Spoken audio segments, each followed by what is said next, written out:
नमस्कार, capital TV देख रहे हैं आप। मैं हूं आपके साथ पूजा। ब्रेकिंग नाउ में इस वक्त की बड़ी खबर आपको बता रहे हैं।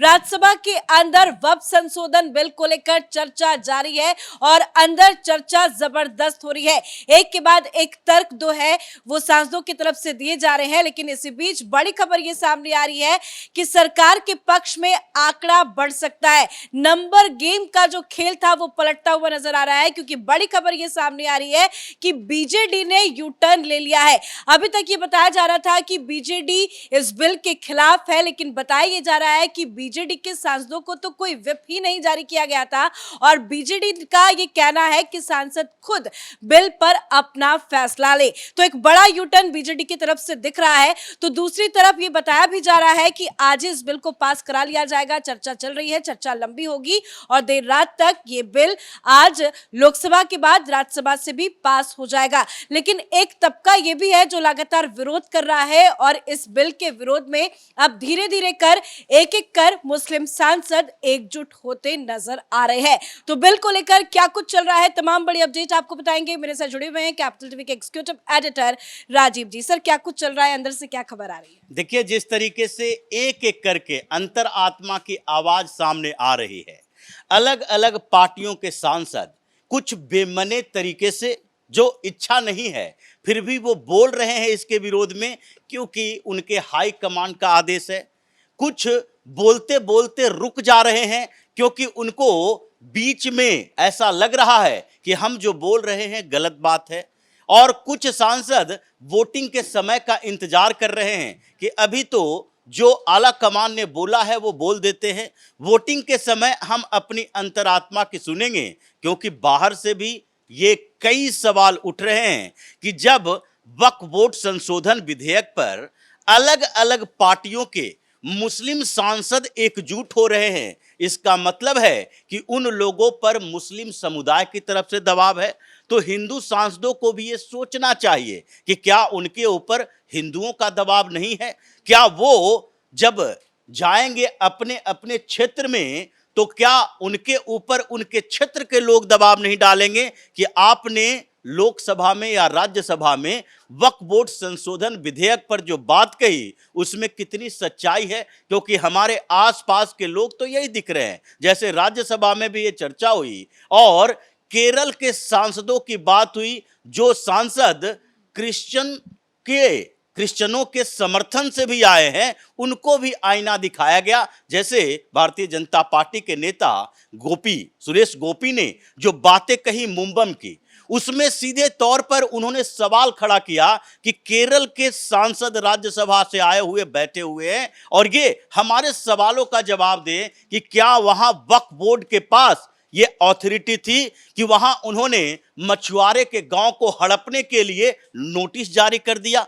तो इसलिए ये सवाल अभी आप लोगों को अपने आप से पूछना पड़ेगा कि वक्फ बोर्ड संशोधन विधेयक आना चाहिए या नहीं, या आप केवल और केवल मुस्लिम तुष्टीकरण की राजनीति के आधार पर यह फैसला ले रहे हो कि हमें इसका विरोध करना है क्योंकि मुस्लिमों के वोट का समर्थन चाहिए हमें। तो ये विवाद जैसे जैसे चल रहा है वैसे वैसे अलग अलग पार्टियों के बीच भी सुबुआहट चल रही है। जैसे जनता दल यूनाइटेड की बात देखें, जनता दल यूनाइटेड ने पूरी तरह से समर्थन किया क्योंकि आगे के बिहार के चुनाव में जदयू के नेताओं को लगता है कि भारतीय जनता पार्टी के साथ गठबंधन है, ऐसे में मुस्लिम हमें वोट नहीं देंगे। जो नीतीश कुमार के दिमाग में कंफ्यूजन है कि भाजपा के साथ गठबंधन के बावजूद मुस्लिमों के वोट से हम जीत कर आते हैं, ये कंफ्यूजन अब दूर होता दिखाई पड़ रहा है। लेकिन इसी बीच अब जनता दल यूनाइटेड में जो मुस्लिम नेता हैं उनको लगने लगा है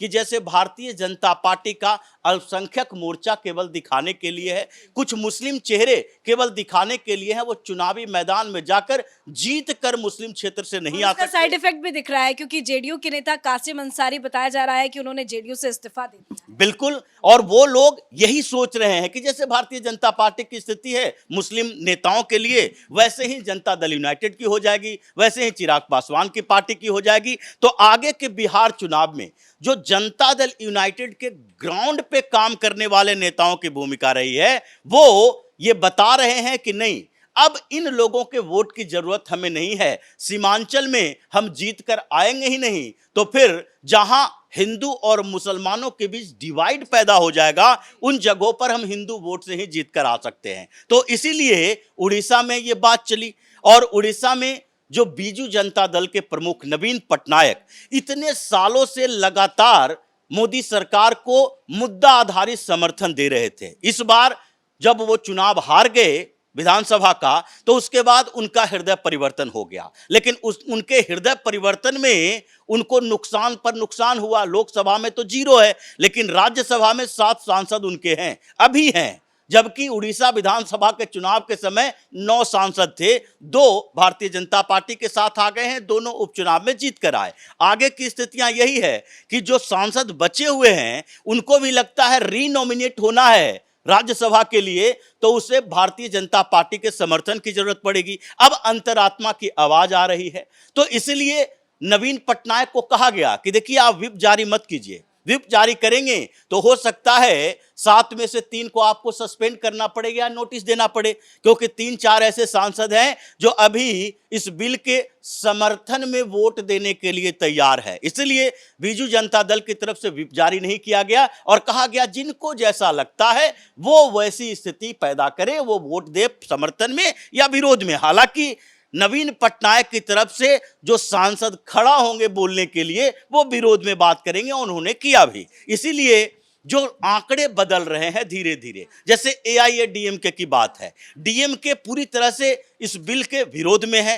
स्टालिन तो यहां तक कह रहे हैं कि नहीं भाई, हम तो सुप्रीम कोर्ट जाएंगे, अपने राज्य में इसे लागू नहीं होने देंगे। ममता बनर्जी भी कह रही है। लेकिन क्या है कि वहां पर एक उनके विरोधी पार्टी एआईएडीएमके है, 3 सांसद राज्यसभा में उसके, और वो एआईडीएमके के प्रमुख पलानीस्वामी पिछले दिनों दिल्ली आए थे, अमित शाह से मुलाकात हुई, आगे दोनों के गठबंधन की संभावनाओं पर बात हुई। अब उनके नेता इस बिल पर अपने विचार रखेंगे क्या, ये तो स्पष्ट नहीं था, लेकिन वोट भारतीय जनता पार्टी के समर्थन में करेंगे, इस बिल के समर्थन में करेंगे, ये पूरे आंकड़े उनके साथ हैं। ऐसे राज्यसभा में आंकड़े तो भारतीय जनता पार्टी के पक्ष में थे ही, लेकिन विपक्ष को दिखाना भी है। जिस तरीके से लोकसभा में अगर 232 वोट उसके विरोध में आते हैं और 240 वोट ही मोदी के समर्थन में आते, बिल के समर्थन में आते, तो भी बिल पास हो जाता। 288 की जरूरत क्या थी? लेकिन यह दिखाना था कि देखो तुम्हारी औकात क्या है, हमारी औकात क्या है। और यही औकात जब इसको पहले से पता था विपक्ष को, तो इतना बड़ा हंगामा करने की जरूरत नहीं थी। हालांकि इन लोगों ने सिर्फ हार जीत नहीं देखा कि मुस्लिमों को समर्थन के कंपटीशन में कौन आगे बढ़कर रहता है, क्योंकि अगर हार जीत का सवाल था, आंकड़े इनके पास थे।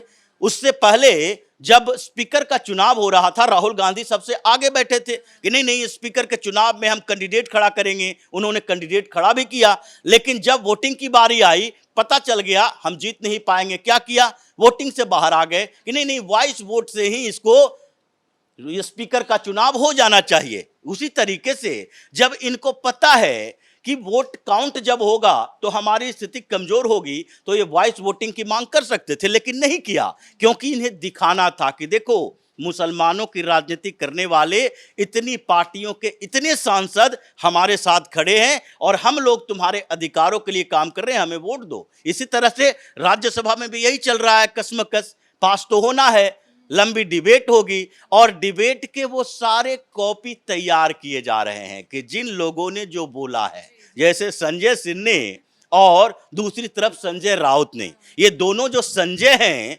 आंख पर पट्टी बांध कर ये देख रहे हैं कि आगे का भविष्य, राजनीतिक भविष्य इन लोगों को मुसलमान केंद्रित ही करना है। जैसे अगर संजय राउत ये बात बोलता है कि ये मुसलमानों के हित के विरोधी है, तो उसे शर्म आनी चाहिए, उद्धव ठाकरे को शर्म आनी चाहिए कि जो पार्टी ही जिंदगी भर, जिस पार्टी का निर्माण, जिस पार्टी को बनाया ही गया हिंदू के हितों की रक्षा के लिए, वो मुस्लिम हितों की रक्षा कर रहा है। उसी तरीके से संजय सिंह ये बोल रहा है कि नहीं, हिंदू मंदिरों में, ट्रस्ट में अगर गैर हिंदू नहीं हो सकते, तो मुस्लिम ट्रस्ट में गैर मुस्लिम कैसे हो सकते हैं। अगर संजय सिंह ये ड्राफ्ट को एक बार पढ़ लिया होता, इस पर तार्किक बहस करना चाहता, तो उसको ये समझ में आता कि नहीं, ये जो ड्राफ्ट है वक्फ बोर्ड संशोधन विधेयक का, उसमें किसी मस्जिद कमेटी में, किसी दरगाह कमेटी में, किसी कब्रिस्तान के कमेटी में कोई गैर मुस्लिम नहीं होगा,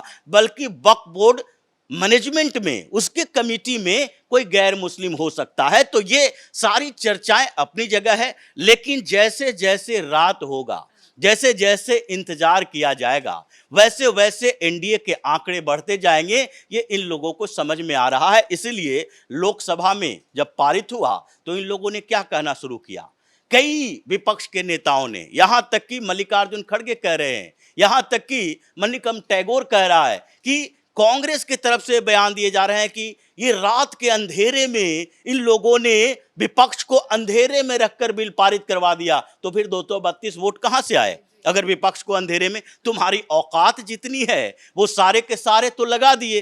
तो इसके बाद संविधान की रक्षा, संविधान पर हमला करने की बात अगर संसद में बैठकर करते हो तो संविधान की रक्षा संसद में नहीं होगी तो सड़क पर तो हो नहीं सकती। इसलिए राज्यसभा में आंकड़े पूरे हैं, नंबर गेम बदल चुका है। अमित शाह के कुछ फोन कॉल का इंतजार था और वो फोन कॉल आते ही ये मामला पूरी तरह से पलटने लगा। राज्यसभा में लोकसभा से भी ज्यादा बड़ी दुर्गति राहुल गांधी और उनकी टीम विपक्ष को होने वाला है। सर, बातचीत के लिए तो अमित शाह ने बड़ी रणनीति चल दी है और बड़ा कदम उठाया है, बड़ा फैसला भी बीजेडी की तरफ से लिया गया और पूरी उम्मीद है कि बीजेडी भी इस बिल के समर्थन में आ जाएगी, क्योंकि बताया जा रहा है कि बीजेडी ने यू टर्न ले लिया है और हो सकता है कि बीजेडी के सांसद इस बिल के समर्थन में वोट कर दे। तो जैसे जैसे चर्चा आगे बढ़ रही है, एनडीए का आंकड़ा भी बढ़ता जा रहा है और विपक्ष की मुसीबत बढ़ती जा रही है।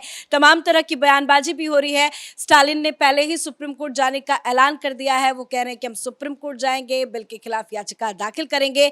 तो ममता बनर्जी का भी बयान आया है। बड़े बड़े नेता पूरी तरह से बौखलाए हुए हैं, लेकिन एक बात तो साफ है कि आज राज्यसभा से भी ये बिल आसानी से पास हो जाएगा। इस बड़ी खबर में मेरे साथ फिलहाल इतना ही। कैमरा पर्सन अशोक के साथ मैं पूजा, कैपिटल टीवी।